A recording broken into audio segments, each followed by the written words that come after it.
Makadiko mama? Wakadiweyo. Tinofara. Munotione chitiko chanhasi. Chitiko chanhasi unopatsa wada kutobuda musodzi. Nemufaro kuti shuwa here ndisi here vana vezvapupu. Tasvika pachinhano chakadai chekuveone ofisi yedu. Amen.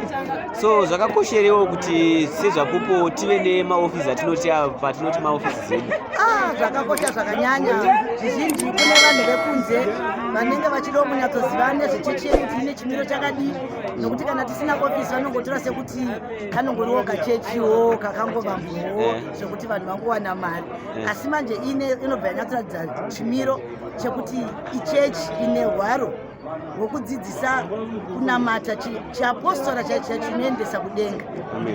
Inovandudza zvinhu kuti zvinodziratidzawo kuti chipostori hachinamatwe nevanhu vasina kuenda kuchikoro, nokuti maofisi zimomo munenge muinewo vanoshanda vari masekiritari vanogamuchira kunyange vaenzi vanobva somewhere kunyange vasina kusangana nemutungamiri, asi chimiro chechechi vanochiwana kune vanenge vari pamaofisi.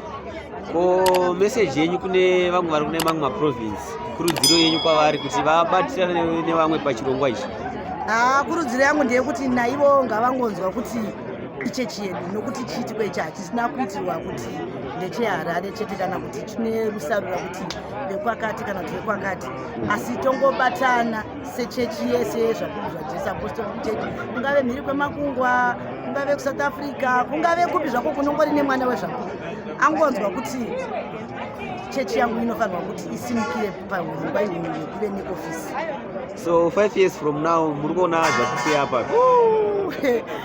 Ini ndinonzwa kuti chechi nokuti isusu zvedana maika hatina kunyanya kuenda kuchikoro zvakanyanya, zvokuti kana tane ofisi tinenge taakuchitungamidza vana vedu vechidiki vakafunda vachionawo zvekuita ikoko vachishandisa mishini yaako mazuva ano inorerutsa zvinhu. Isusu taimbogona kungonyora chete nemaoko, asi tisingashandisewo meshini yako mazuva ano, macomputers chichi, zvekuti zvinhu zvinoenda kumhiri kwemakungwa kune dzimwe nyika kana kuonekwawo kana paintaneti, zvese zvinenge zvato pa5 years hatinenge tasimuka.